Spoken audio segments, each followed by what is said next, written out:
Kita boleh ke Bang Egy Sujana tadi melihat tanggapan dari Edi Mulyadi yang sudah mengaku menyesal, meminta maaf meskipun sepertinya sudah terlanjur ini Bang Egy, sudah menuai banyak kecaman, ada gelombang juga laporan hukum.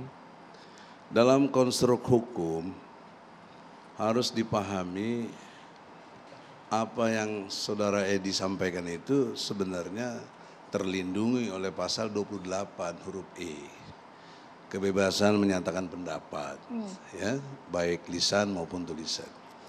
Kemudian dijabarkan lagi dalam undang-undang organiknya, Undang-Undang Nomor 9 tahun 1998 tentang unjuk rasa. Di cover lagi dalam Undang-Undang 39 tentang HAM. Jadi secara hukum sebenarnya tidak ada masalah gitu loh. Secara hukum. Ya.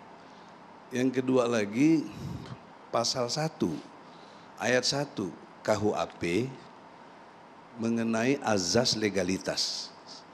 Bahwa seseorang tidak dapat dipidana bila tidak ada hukum yang mengaturnya. Tidak bisa. Itu jelas pasal 1 ayat 1. Pertanyaan saya, diksi membuang anak. Jin membuang anak. Ya. Itu kan bahasa kiasan, perumpamaan. Dan logat Betawi yang sudah seputar Jabotabek mah nggak masalah. Itu orang Betawi bilangnya. Nanti Pak dibilangnya. Depok aja dulu tempat jin buang anak. Bahkan Bekasi juga begitu tadi kan. Nggak ada yang masalah. Nah, tapi dalam gesekan budaya memang jadi masalah. Nah, dalam menyelesaikan gesekan budaya tadi ada konstruk hukumnya. Jangan ditarik ke hukum adat. Bertentangan nanti dengan pasal 27 ayat 1 UUD 45. Setiap negara berkesamaan kedudukannya dalam pemerintahan dan hukum tanpa kecuali. Jadi nggak boleh. Jadi bertentangan dengan Undang-Undang 45. Kalau itu yang mau dilaksanakan. Kemudian lagi bisa bertentangan lagi dengan kaidah hukum yang berkait tadi ajas legalitas. Dilihat dari segi diksi itu adalah kalau mau dikejar nanti siapa sih pertama yang ngomong jin buang anak tuh siapa itu? Kan mesti dicari-cari nenek moyang kita orang DKI itu. Nah, kenapa pasal 78 KUHP? Tidak ada peristiwa yang sudah meninggal habis, nggak ada hukum pidananya. Berarti udah nggak ada hukum dong. Kembali ke tadi pasal 1 ayat 1 KUHP. Begitu konstruk hukumnya. Jadi konstruk hukum clear, tapi saya hormati dan bagus sekali Saudara Edi, minta maaf. Nah, sudi kiranya saudara-saudaraku, teman-teman Deddy Sitorus yang mewakili terutama ciri khas Dayak. Saya paling senang sama orang pemberani, kompak, senang banget saya. Top, gitu. Ya, saya lagi bela ini, Dr. Louis, tuh kan orang Dayak dia. Besok saksikan. Saya ke Pengadilan Negeri Jakarta Pusat. Baik, jadi secara terminologi tidak artinya masalah begini, sebenarnya. Bos. Ya. Dalam kekompakan itu kita hargai, tapi harus melihat konfigurasi budaya ini, kita ini Bhinneka Tunggal Ika. Gak boleh dong kita merasa jagoan sendirian tuh enggak bisa ya.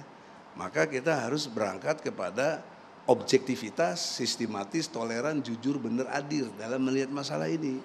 Nah, dalam konteks Osjubedil itu yang benar adalah kita ikuti Perkap Kapolri. Kapolri setelah membuat perkap, peraturan Kapolrinya itu bukan saya surat edaran, surat edaran Kapolri tahun lalu 2001 bulan Februari. Bahwa untuk persoalan-persoalan yang berkait dengan IT ya dan dianggap ada penghinaan unsur sara dalam perspektif kalau orang itu sudah minta maaf ya dimaafkan. Itu jalan tengah. Kalau saya keliru itu Ferdinand Hutahayan masuk situ enggak itu? Masuk situ mestinya. Kalau dia udah minta maaf, dia mau enggak udah minta maaf dia. Ya mestinya diselesaikan. Mau enggak jadi pembelanya ya, Bang? Mau saya. Oh ya. Kalau untuk legal, saya lawyer bos, ketua tim TPUA, tim pembela ulama dan walaupun saya nggak setuju dengan Hutahayan, tapi dia aktivis saya bela, itu objektivitas namanya, tidak subjektif saya. Nah oleh karena itu dalam perspektif hukum yang berkait dengan dunia ini kita hargai dong surat edaran Kapolri. Dan dia sudah terang minta maaf berkali-kali minta maaf. Saudara azamkan juga lewat YouTube saya Egy Sujana Channel, ya tuh, sudah minta maaf juga. Ya sudahlah. Nah kita ini kalau mayoritas negeri ini beragama Islam harus tunduk dengan Al-Quran. Ada surat Ali Imran ayat 34. Tapi saya nggak baca nanti dituduh ngaji lagi. Baca aja kita masing-masing. Ali Imran 134. Tahan amarahmu dan maafkan kesalahan orang. Quran. Anda mau dengar siapa? Jangan lebih jago dari Tuhan dong. Bang Egy, Gitu. Bang Egy, tapi kalau menurut pribadi seorang Egy Sujana, apa yang disampaikan atau diujarkan oleh Edi Mulyadi itu wajar atau tidak? Dalam konteks budaya tadi yang sudah menjadi membudaya itu nggak ada masalah. Nggak ada masalah. Malah kalau mau Oke. ekstrim cerita masa lalu, Nabi Ibrahim tuh bukan cuma buang anak, buang istri sama anaknya ditandos di Mekah itu. Hari ini semua orang tahu berhaji, sama itu. Oke, baik. Tidak ada masalah nampaknya, Bang Taufik silahkan. Ya, walaupun diakui itu hanya sebentar. Saya ingin mengawali dengan sebuah hadis Nabi, karena kalau nggak salah di posternya ada Habib ya. Nanti biasanya akan menutup. Saya sedikit membantu. Mengawali dulu silahkan. Membantu nanti Habib dengan sedikit mengingatkan satu hadis Nabi. Kata Nabi Muhammad itu bersabda, Ahbib habibaka haunam, asa ayakuna bagidoka yaumam. Wa bagidoka haunam, asa ayakuna habibaka yaumam. Apa artinya? Bencilah pada orang sedang-sedang saja. Karena bisa jadi suatu saat engkau jatuh cinta padanya. Cintailah orang sedang-sedang saja. Karena suatu saat bisa jadi engkau malah menjadi pembencinya. Jadi konteks yang disampaikan oleh Bang Edi itu, saya melihat walaupun mungkin saya keliru, itu memang dia tidak benci dengan orang Kalimantan. Terutama Kalimantan Timur. Tapi ada kebijakan yang dia tidak suka. Yang seharusnya dia kritik dengan cara yang cerdas. Menyangkut pindahnya ibu kota. Yang di DPR sendiri sudah disahkan. Artinya pengesahan RUU menjadi undang-undang itu kan melalui pansus. Ada panja melibatkan ahli di sana. Kalau memang ada yang dirasa kurang, kritiklah. Contoh umpamanya soal anggaran, soal tata ruang, soal ekses terhadap masyarakat adat. Kan masih banyak yang bisa dibicarakan. Jadi diksinya yang salah? Iya, tapi kenapa dibawa-bawa seolah-olah mengungkapkan kalimat-kalimat yang menurut saya dalam konteks konferensi pers itu sangat tidak pantas. Memang di Jakarta kalimat anak tempat jin buang anak akrab dari dulu. Tahun 80-an memang banyak. Tapi itu kan diucapkan di jalanan, di warung kopi, dalam nuansa kita bercanda. Guyon, bukan dalam suasana kita konferensi pers. Walaupun dikatakan itu hanya majas, tapi nuansa pejoratif itu kental sekali, begitu loh. Kental sekali. Brother Taufik, begini, dengar, saya tadi maksud tidak saya, memotong. Pasal 28 itu membuat Saya ruang tidak mau hukum, masuk ke wilayah bahwa soal ruang hukum. hukum boleh bebas pendapat. Betul, kita Nggak- punya nggak kebebasan. masalah. Ada adagium Kita dalam ini kan sedang belajar hukum demokrasi. Islam. Dalam hukum Islam itu ada hurriyatul mar'i mahdudatun bihurriyati siwahu. Kebebasan seseorang mengungkapkan pendapat itu terbatasi oleh kebebasan orang lain. Tidak boleh dia melanggar kebebasan orang lain. Benar. Benar Ya. itu. Dalam Jadi konteks tidak kebebasan bebas orang lain, kemudian dalam orang perspektif boleh budaya. mengucapkan apa saja. Ya. Dan mohon maaf Bang Egy yang saya hormati. Sama saya hormati Anda. Siap. Jadi poin pentingnya harusnya disudahi karena dia sudah ngaku salah. Nggak bisa. Ini Dia udah biarkan salah, berjalan ngaku salah, karena minta sudah ada maaf. yang melaporkan belasan ke kepolisian. Biarkan saja, bahkan sudah ditarik. Inginnya Pak Taufik Beres. seperti apa ini langkah hukumnya? Ini Begini. harus diproses secara hukum sesuai aturan yang ada. Itu saja. Dan saya secara pribadi, walaupun saya ini punya darah Kalimantan. Iya. Bapak saya orang Amuntai, ibu saya orang Betawi. Saya lahir di Jakarta. Ya. Saya Tapi USA, orang Sunda asli. Tapi saya tidak ada urusannya dengan kesukuan. Bagi saya ini bicara tentang keindonesiaan. Terutama tentang kebinekaan dan Pancasila. Tapi kan ungkapan itu sudah pernah digunakan di kota-kota lain tadi. Iya. Nah, kita menyepelekan, merendahkan, menghina salah satu suku di Indonesia itu sama dengan merusak sila ketiga dari Pancasila itu. persatuan Indonesia. Jadi bagi saya tidak ada urusan ini dengan soal suku. Walaupun saya, ya memang saya punya darah Kalimantan. Tapi dalam konteks ini saya kecewa, saya menyesali karena saya warga negara yang ingin Pancasila dan Bhinneka Tunggal Ika itu dijunjung tinggi di negeri ini gitu loh. Ini jadi pelajaran lah agar tidak terulang lagi. Tapi Artinya mengapa kalau ada tidak suku yang lain, katakan suku Madura, suku Jawa, suku Ambon, suku Batak dihina oleh orang lain, saya ikut marah. Walaupun saya bukan bagian dari suku itu, tapi saya merasa ini Indonesia, tidak boleh orang itu merendahkan suku yang lain. haruskah melulu dibawa ke proses hukum? Kenapa? Haruskah melulu dibawa ke proses hukum? Ya karena prosesnya sudah terjadi. Gini. Laporan sudah belasan begitu. Walaupun nanti umpamanya Bang Egy Sujana yang saya hormati ini ingin membela di pengadilan dan itu terserah. Top. Iya Tapi terserah. konstruk hukum harus dipahami. Ya. Tadi saya sudah katakan, kalau diproses ya, ini asumsi ya, Ya. diproses. Kemudian laporan polisi kan perlu ada penyelidikan dan penyidikan. Kalau udah jelas gini langsung penyidikan bisa, gitu. Tapi jangan lupa ada event tentang gelar perkara. Nah, apakah yang dimaksud Edi itu menghina satu suku? Nggak ada dia sebut satu suku. Satu wilayah jelas itu. Iya Kalimantan jelas. Iya. Tapi Kalimantan tidak menghina, suku. merendahkan Bentar, satu Mungkin wilayah. saya boleh nimpalin Mbak ya. Belum, Det. Pejoratif. Saya Kita belum berikan selesai. dulu Nanti ada kesempatan. waktunya ente.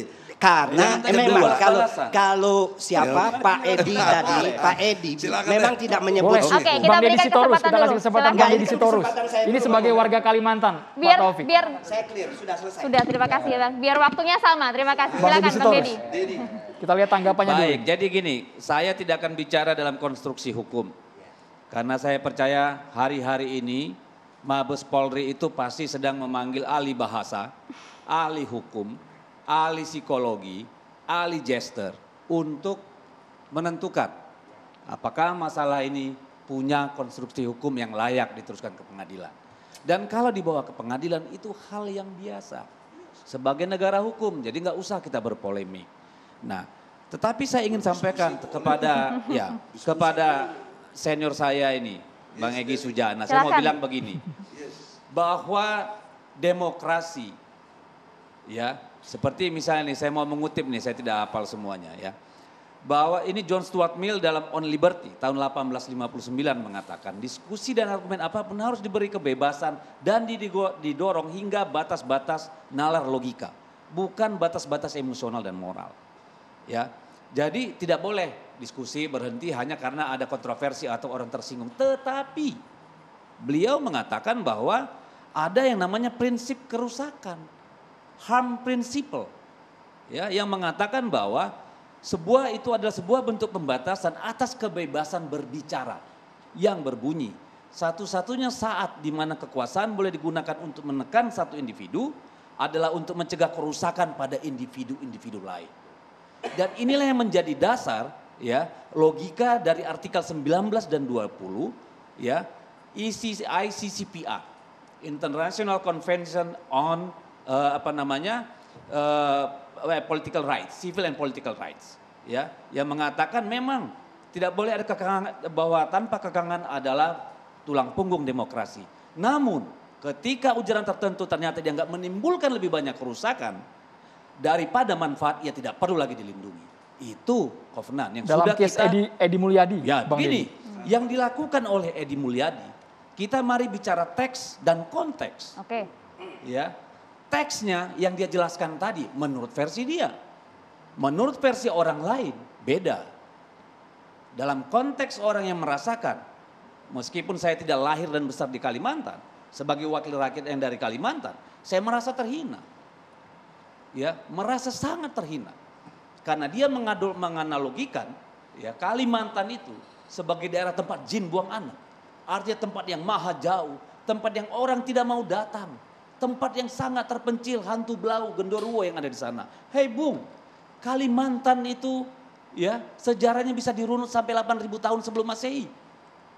Dari mana Anda bilang Amuntai itu tahun berapa? Ya, ini sejarah yang panjang. Yang dia hina itu adalah sebuah wilayah hidup, di mana di situ ada kebudayaan, di situ ada sejarah, di situ ada tradisi, di situ ada kehormatan dan segalanya. Jadi yang dihina bukan hanya orang Dayak, tapi seluruh etnik yang ada di Kalimantan sebagai sebuah ruang hidup yang hanya layak untuk monyet. Ini yang menjadi persoalan. Supaya kita paham bahwa luka yang ditimbulkan pernyataan itu sangat dalam. Ya. Saya juga sangat marah ketika Arteria Dahlan berkata seperti itu. Bantu dong Sunda. Langsung saya minta dia, saya suruh dia minta maaf pada hari Selasa. Ya, dan partai juga soal dulu. Saya kan belum selesai, Pak. Arteria Dahan aja. Ya. Kan Enggak, dia, saya belum selesai, belum kalau selesai. Ini lagi si- mumpung lagi tinggi nih, lagi Oke. tinggi, ya. Ya kita juga bisa tinggi. Ya, makanya nanti jadi lupa gua. Jangan. Ya, Silakan, jadi silakan. saya mau menyampaikan, ya lebih bagus saya bicara di sini berapi-api supaya saudara-saudara saya di Kalimantan bisa terwakili. Cocok. Karena yang mereka rasakan ini, ya Kalimantan itu sudah kita perkosa puluhan tahun, Pak. Batu baranya kita ambil, rakyatnya kita pinggirkan. Hutannya kita tebang, rakyatnya kita usir. Ya, kita sedot minyaknya, kita ambil batu baranya, kita ambil gasnya, kita tinggalin apa? Apakah orang Kalimantan minta negara memindahkan ibu kota negara ke sana? Enggak. Lalu kenapa Edi Mulyadi dan teman-temannya mengatakan bahwa itu tempatnya segala gondoruo, ya, kuntilanak dan monyet? Yang hanya layak ditinggalin monyet. Berapa juta orang dari Jawa ini pergi ke Kalimantan cari makan selama puluhan tahun ini? Kehilafan Bang dan Deddy. minta maaf tadi Loh, tidak nanti cukup, dulu, Bang Deddy. Nanti dulu, pahami dulu luka yang dalam ini. Iya. Kalau soal minta mama gampang, Sakitnya di sini. sakitnya itu. Yang Anda hina ini peradaban ribuan tahun. Tidak saja orang yang hidup, tapi orang yang meninggalkan tradisi yang begitu panjang. Ini yang menjadi persoalan. Dan menurut saya menurut saya hukum harus jalan. Karena itulah pengadil yang seadil-adilnya. Ya, tetapi secara psikologi dan sosial tidak ada salahnya. Ya, saya kira sudah cukup dewasa saudara-saudara saya di Kalimantan untuk menerima orang meminta maaf secara langsung. Karena di sana adat sangat dijunjung tinggi, Pak. Lembaga adat di setiap desa itu ada. Tidak semua persoalan di sana itu lari ke ranah pidana. Setiap desa punya lembaga adat, kecamatan punya, sampai ke provinsi. Dan itu tidak di luar, tidak melanggar apapun. Setelah proses hukum dijalani. Mari sama-sama kita hormati negara yang begini berbudaya, yang punya sejarah yang panjang. Orang-orang Kalimantan hanya minta dipahami. Ini loh kami sakit hati. Gitu loh. Jadi jangan dikira hanya bilang maaf dan it's okay. Lalu cari pembenaran. Maksud gua kan begini. Nenek lo. Itu maksud lo. Jangan paksa gua ke dalam alam pikiranmu. Anda tidak bisa memaksa orang Kalimantan masuk ke cara berpikir Anda. Oke, kita sudah tangkap. Ya? Ya. Jadi itu saya kira. Sekarang fokus ya. Soal Arteria Dahan dulu sebentar. Bentar. Ini karena saya orang Sunda nih. Nanti juga Sunda saya nggak tahu. Pipin Sunda kan. Bapak saya Pemanukan, Atam Soekarna, ibu saya Juju Arsana, Sumedang, USA, orang Sunda asli. Bahasa dalam konteks perbandingan, dia sangat sarkasmenya itu sangat jelas si Arteria itu bilang suruh copot. Dengan karena rapat pakai bahasa Sunda. Itu kan ada semacam kebencian yang apa di pikiran dia itu. Kan sudah diklarifikasi, Bang. Benar, jangan seperti ini dong. Dia bagus, saya setuju Anda, saya top, Anda saya setuju. Ya, saya kalau nggak setuju saya bilang nggak setuju, siapapun dia. Apa? Jangan bicara maksud, jangan bicara alam pikiran dia, tapi bicara objektivitas, fakta. Kau telah ucap itu, top, aku dukung. Kau mau persoalkan, walaupun itu teman baik saya semua. Enggak ada saya dibiasakan dididik dengan objektivitas. Nah oleh karena itu kembali kepada si Arteria Dahan, objektivitasnya gimana kok PDIP? Oh, sangat jelas. Harus digimanain dia? Sangat jelas. Diadili juga? Oh iya. Dan sudah mendapatkan sanksi. Copot juga dong dia. Nanti copot itu urusannya beda. Karena kan kita punya tata aturan organisasi. Anggota DPR juga ada hukum yang mengikat. Kan tidak semudah itu. Ya kan kalau setiap orang ketelingsut sekali ngomong langsung harus dipecat, bisa tumbang tuh di parlemen orang semua. Nanti logika itu. Karena begini. Si Edi baru ngomong sekali. Loh beda dong. Jangan beda begitu, dong. hukum gak boleh beda. Loh beda. Gak boleh disuruh. Loh beda. Ini kan faktanya konteksnya partai. beda. Faktanya anggota dewan itu dilindungi dalam melakukan tugas-tugasnya. Dan saya ingin katakan, karena begitu itu kejadian saya telepon Arteria, maksud lu apa ini? Ini akan jadi masalah saya bilang. Maksud saya bro, bahasa daerah. Karena apa? Itu pertemuan penting resmi, tetapi dia menggunakan bahasa daerah. Kan menjadi tidak nyaman. Sebenarnya itu. Jadi dia menunjuk orang sebenarnya. Tetapi ya karena akalnya akalnya tidak sampai, dia mengatakan bahasa Sunda. Harusnya bahasa daerah pun cukup. Tapi dia langsung, disitulah kekeliruannya dan kami tidak membela itu. Sangat jelas bahwa DPP PDI Perjuangan, DPD PDI Perjuangan Jawa Barat itu memberikan sanksi kepada dia. Tapi dia ngomong ujuk-ujuk di rapat DPR. Nanya boleh nggak ya? Ujuk-ujuk. Itu Bapak Kajati itu bicara di table narsum ya atau mitra atau dia berbicara kepada sidang dalam bahasa daerah itu. Menurut penjelasan yang saya terima, itu adalah satu kejadian di dalam rapat kerja Kejaksaan RI, Kejaksaan Agung. Formal ya Bang? Formal, jadi seluruh jaksa dari seluruh Indonesia berkumpul, lalu salah seorang Kajati ini berbicara secara langsung dalam bahasa Sunda. Ke forum. Itu menurut penjelasan. Saya kan tidak mau campur, saya bilang tadi kita tetap tidak mengamini itu. Dan itu sudah mendapatkan sanksi. Tapi dari rapat resmi dia bicara ujuk-ujuk tuh rapat resmi DPR. Kita tahan dulu. Ujuk-ujuk tuh biasa spontan itu keluar. Bahasa Mas Pipin ingin komentar ya Maria ya. Sesaat lagi di catatan demokrasi. Tahan dulu ya Bang.